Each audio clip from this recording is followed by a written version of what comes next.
तपाईँ एउटा छातीमा हात राखेर भन्नु त यी नेताहरूले जसरी देश चलाइरहेछन् ठिकैसँग चलाइरहेछन् राम्रैसँग चलाइरहेछन् तपाईँ ह्याप्पी हुनुहुन्छ? म ह्याप्पी छैन, तर बाटोमा त छ। सिस्टम चाहिँ बाटोमा छ। सिस्टम बाटोमा छ भनेर आज न भोलि सुधार हुन्छ।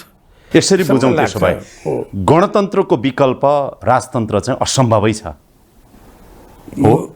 असम्भव छ कि यो तपाईँको के भन्छ, यो अब यो दुनियाँमा चाहिँ कि यो नेपालमा नेपाली जनताको जुन कन्ससनेसको स्थिति छ त्यसले गरेर तपाईँको त्यो इमेजिन गर्न बेकारको कुरा हो। त्यस्तो कुराहरू असम्भव छ। असम्भव छ। गणतन्त्रको विकल्प अझै सुदृढ गणतन्त्र, राम्रो लोकतान्त्रिक गणतन्त्र, अझै लोकतन्त्र सुमधुर बन्ने हो, राम्रो लोकतन्त्रको बाटोमा हामी चाहिँ गणतन्त्रको जुन चाहिँ सिस्टम हामीले ल्याएछौँ यसको राजमार्गलाई तपाईँले हामीले चाहिँ कि डेन्टिङ पेन्टिङ गर्दै जाउँ र यो सिस्टमलाई बचाउँ। तपाईँहरूलाई मेरो एउटै तपाईँको अनुरोध छ, तपाईँहरू चाहिँ कि युवा पत्रकारहरू हुनुहुन्छ, कसरी चाहिँ कि यो सिस्टमलाई बचाउने र जुन गल्ती गर्नेले यसमा आफै जाँदै जान्छ। पत्रकार लागेर प्रथम राष्ट्रपति रामवरण यादव लागेर जनता लागेर के गर्नु, राजनीतिक दलले बुद्धि पुर्याएनन् भनेर भन्छन् के? त्यसले फिल्टर हुँदै जान्छ।